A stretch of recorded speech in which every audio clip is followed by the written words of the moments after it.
हाय, hello everyone. कैसे हो सभी के सभी? आई होप फाइन होंगे, बढ़िया होंगे और खूब सारे मजे में होंगे। तो करें स्टार्ट। चलिए स्टार्ट करते हैं। बेसिकली कहानी क्या है? आज की कहानी पीछे दिख ही रहा होगा। आज इस चैप्टर की, किंग्स एंड किंगडम्स चैप्टर की एनसीईआरटी सॉल्यूशंस डिस्कस करने वाले हैं। तो स्टार्ट करते हैं, ठीक है।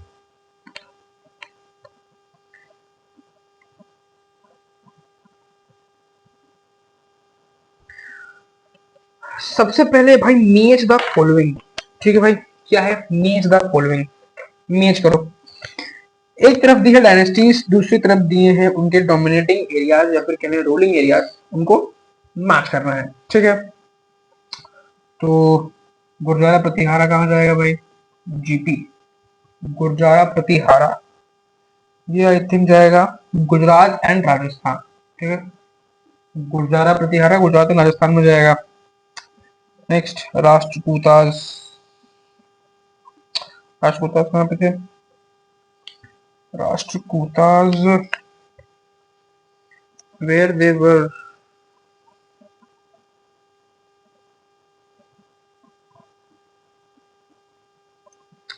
on which area Rashtrakutas dominated?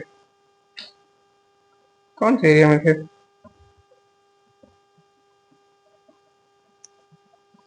I think कौन सा रीजन में? सर राष्ट्रकूट को छोड़ो भी। पालास पे आते हैं। पालास कहाँ पे थे भाई साहब? पालास आई थिंक बंगाल में थे। यस, पालास जो थे देवर इन बंगाल, ठीक है। चोलास कहाँ पे थे भाई? वेस्टर्न डीकन में। चोलास कहाँ पे थे? वेस्टर्न डीकन में। और क्या बच गया? राष्ट्रकूटास तमिलनाडु में लगा लो, ठीक है। राष्ट्रकूटास लगा लो तमिलनाडु में, ठीक है। जहां तक मुझे याद आ रहा है यही था, सीक्वेंस यही था। एक बार बुक है सबके पास, बुक में चेक कर लेना एक बार। Maybe I am wrong, तो उसको एक बार चेक कर लेना, ठीक है भाई साहब।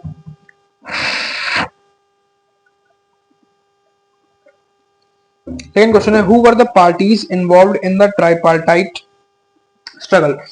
तो याद करो, हमने क्या देखा था? हमने रीजन देखा था तुम्हारा कौन सा? हमने एक सिटी देखी थी, सिटी ऑफ, कौन सी सिटी देखी थी? हम जब डायनेस्टीज वाला टॉपिक पढ़ रहे थे तो उसमें हमने एक सिटी देखी थी। उस सिटी के पीछे तीन डायनेस्टीज ने एक बहुत लंबे समय तक वॉर लड़ी थी। वो तीन वो तीन डायनेस्टीज कौन कौन सी थी? पालास थी, ठीक है, पाला डायनेस्टी, राष्ट्रकूटा डायनेस्टी और गुर्जारा प्रतिहार डायनेस्टी। इन तीन डायनेस्टीज ने मिलकर एक सिटी के पीछे काफी लड़ाई लड़ी थी। वो सिटी का नाम मुझे नहीं याद आ रहा है अभी, ठीक है। तो उन तीनों का नाम मेंशन कर देना, राष्ट्रकूटा, पालास और गुर्जारा प्रतिहारा। थर्ड पॉइंट है, what were the qualifications necessary to become a member of a committee of the sabha in the Chola empire, ठीक है। तो क्वालिफिकेशन पूछा है। जो हमने अभी लास्ट टॉपिक पढ़ा था, इस जो लास्ट क्लास में जो टॉपिक पढ़ा था उसमें हमने देखा था कि ब्राह्मण्स की जो सभा ऑर्गेनाइज होती थी, उस सभा के मेंबर्स के लिए क्या होता था? बेसिकली अर्थन पॉट्स के अंदर जो घड़े आते हैं उनके अंदर पाम लीव्स के ऊपर नाम लिख के डाले जाते थे और एक यंग बॉय को बुलाया जाता था उन अर्दन पॉट्स में से वो नेम निकालने के लिए, और जिसके जिसके नेम निकलते थे वो लोग उस ग्रुप के मेंबर बनते थे। तो ठीक है, इस वाले क्वेश्चन में वो वाला पूरा पैराग्राफ जो है वो लिख देना। Next is, what were the two major cities under the control of the Chahamanas? ठीक है, तो क्या होगा basically, What were the two main cities under the Chahmanas? कौन सा जाएगा? वैसे तो बहुत सारी सिटीज थी, बहुत सारे ऐसे एरियाज थे जहां पे चाहमनास ने डोमिनेट किया था, लेकिन प्रोमिनेंटली अगर देखोगे तो prominently I think Ajmer and Delhi वो दो सिटीज थी जहां पे चाहमनास ने मेजरली डोमिनेट किया था। Next is, how did the Rashtrakuta became powerful? ठीक है, तो राष्ट्रकूटास पावर में कैसे है, राष्ट्रकूटास पावरफुल कैसे हुए? बेसिकली ये पूछा है हमसे।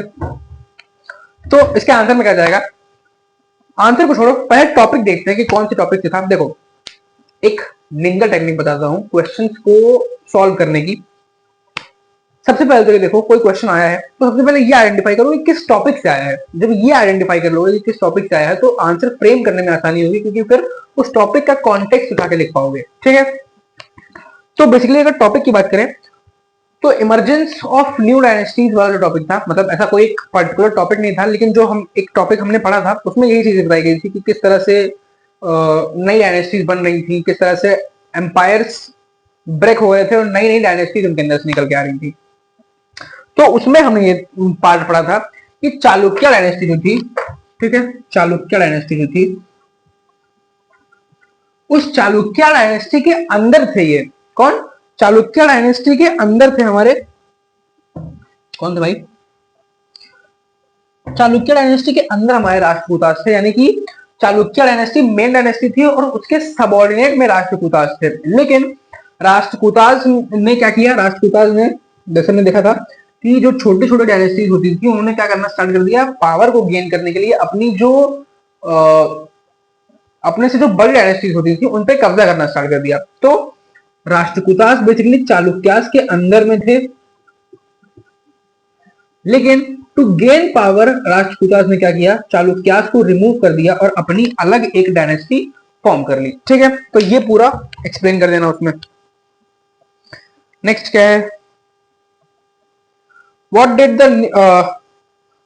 the new dynasties do to gain acceptance। ठीक है, नई डायनेस्टीज एक्सेप्टेंस में कैसे आई, नई डायनेस्टीज इमरजेंस में कैसे आई, तो वो पूरा जो टॉपिक था वो पूरा टॉपिक शॉर्ट में डिफाइन करके कंप्रेस करके डिफाइन करने का ट्राई करना। क्या क्या पॉइंट जाएंगे, देखो मैं तुमको एक रफ स्ट्रक्चर देता हूं, उसके अकॉर्डिंग लिख देना।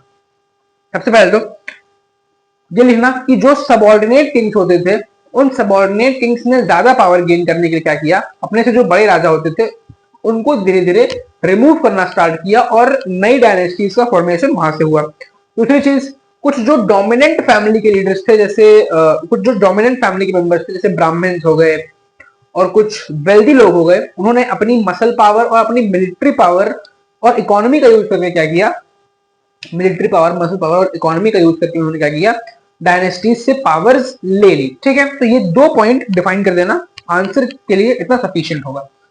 ठीक है, नेक्स्ट क्वेश्चन क्या दिया है, ये हो गया, what kind of irrigation works were developed in the Tamil region. ठीक है, तमिल रीजन में बेसिकली, एक मिनट ये उल्टा होगा यार, तमिल रीजन में चोलाज होंगे और वेस्टर्न डीकन में होंगे तुम्हारे राष्ट्रकूटास। ठीक है, स्विच कर लेना, मैंने कहा था ना हो सकता हो कुछ गलती हो इसमें, तो स्विच कर लेना और एक बार इसको चेक कर लेना यार। मुझे इस वाले पॉइंट में, इस वाले क्वेश्चन में, ये मैच द फॉलोइंग वाला है, मुझे इसमें इतनी श्योरिटी नहीं है, ऑनेस्टली बता रहा हूँ, मुझे इसमें इतनी श्योरिटी नहीं है, इसको एक बार अपने बुक से मैच कर लेना। ठीक है, मेन क्वेश्चन पे आते हैं। क्वेश्चन क्या पूछा है कि तमिलनाडु में कौन कौन सी इरिगेशन फैसिलिटीज डेवलप की गई थी, कौन कौन सी इरिगेशन फैसिलिटीज तमिलनाडु में इरिगेशन वर्क्स के लिए डेवलप की गई थी। तो सबसे पहले लिखोगे कि एम्बैंकमेंट्स बनाए गए थे, डैम्स बनाए गए थे, हाइड्रोलिक स्ट्रक्चर्स डेवलप किए गए थे ताकि वाटर को स्टोर किया जा सके और इरिगेशन फैसिलिटीज को इंप्रूव किया जा सके। दूसरी चीज, कैनल्स डेवलप किए गए थे। ठीक है, कैनल्स बनाई गई थी ताकि तमिलनाडु के अलग अलग पार्ट तक, अलग अलग रीजन तक क्या हो सके, अलग अलग रीजन तक पानी को सफिशिएंटली पहुंचाया जा सके। तीसरी चीज, rain water harvesting, rain water harvesting को क्या किया गया था, रेन वाटर हार्वेस्टिंग की प्रैक्टिस स्टार्ट की गई थी। रेन वाटर हार्वेस्टिंग में बेसिकली क्या किया जाता था कि एक बड़े से गड्ढे में क्या करते थे, एक बड़े से गड्ढे में जो बारिश का पानी होता था उसको स्टोर कर लेते थे और जब बारिश खत्म होती थी तो फिर उसको यूज करते थे। तो ये पूरा जो 3 पॉइंट्स है, इन 3 पॉइंट्स को डिफाइन कर देना। Next is what were the activities associated with Chola temples. ठीक है, तो चोला टेम्पल्स में बेसिकली कौन कौन सी एक्टिविटीज होती थी, तो इसमें हमने पूरा टॉपिक ही पढ़ा है। टॉपिक का नाम बता देता हूँ, टॉपिक का नाम है एग्रीकल्चर एंड इरिगेशन नहीं है, कौन सा है, splendid temples and bronze sculpture. ये वाला जो पूरा टॉपिक है, इस पूरे टॉपिक में बेसिकली ये डिफाइन किया गया है कि किस तरह से टेम्पल्स की क्या सिग्निफिकेंस थी और टेम्पल्स को चोला डायनेस्टी में टेम्पल्स कितना एक मेजर रोल प्ले करते थे। तो वहां से पूरा कॉन्टेक्स्ट उठा के लिख देना। क्या क्या लिख सकते हो? सबसे पहले तो चोला डायनेस्टी की जो वेल्थ थी वो क्या थी, वो उन टेम्पल्स में थी। उन टेम्पल्स से आसपास की सिविलाइजेशन स्टैब्लिश हुई थी, ठीक है। उन टेम्पल्स के चलते बहुत सारे लोगों को एक नई जॉब मिली थी, नई ऑक्यूपेशन मिली थी। तो ये कॉन्टेक्स्ट को उठा के वहां से लिख देना, ठीक है। What is next? ये हो गया, क्वेश्चन खत्म हो चुके हैं। लेट्स डिस्कस वाला पार्ट है। Look at map 1 once more and find out where there were any kingdoms in the state in which you live। तो क्या कहा है, असाइनमेंट टाइप का है बेसिकली। क्या कहा है कि मैप 1 जो हमको मैप ऊपर दिया हुआ था, जब हमने चैप्टर स्टार्ट किया था तो हमने एक मैप पढ़ा था, उस मैप को वापस से रिव्यू करने को कहा है और उसमें ये देखने को कहा है कि जिस स्टेट में, जिस कंट्री के जिस पार्ट में आप रहते हो, क्या वहां पे कोई ऐसी प्रोमिनेंट किंगडम रही है, उसको मेंशन करना। Contrast the elections in Uttar Merur with present day panchayat elections, ठीक है। तो कॉन्ट्रास्टिंग करने को कहा है तो वो कर देना। इसी के साथ एक और चैप्टर होता है खत्म, ठीक है। एंजाइटी सॉल्यूशंस के साथ भी और थियरी के साथ भी चैप्टर 2 जो है हिस्ट्री का, वो हिस्ट्री का चैप्टर 2 जो है वो भी होता है खत्म, ठीक है। तो अगर स्टेटस चेक करें, व्हाट्सएप वाला नहीं, सिलेबस स्टेटस, तो सिलेबस स्टेटस क्या है भाई साहब? सिलेबस स्टेटस ये है कि हिस्ट्री के 2 चैप्टर हो चुके हैं, पॉलिटिक्स का दूसरा चैप्टर चल रहा है, ज्योग्राफी के 2 चैप्टर हो चुके हैं, मतलब मिला जुला के 5 चैप्टर्स कंप्लीटली, और 6 चैप्टर जो है, 6 चैप्टर वो उसका एक कुछ पार्ट हमने कवर कर लिया है। तो we are going on a good pace, हो जाएगा। कल वेडनेसडे, कल से हिस्ट्री का नया टॉपिक स्टार्ट कर रहे हैं, जो नेक्स्ट चैप्टर है, चैप्टर नंबर 3 आई थिंक, हाँ चैप्टर नंबर 3। कल से हिस्ट्री का चैप्टर नंबर 3 स्टार्ट करेंगे, कल कुछ पार्ट पढ़ेंगे और फिर मंडे को उठाएंगे, ठीक है। तो कल उस पर रेडी रहना, एक बार एनसीईआरटी पढ़ के आना तो समझ में आएगा। इसी के साथ एंड करते हैं आज की क्लास को। आई होप समझ में आया होगा। Okay, bye.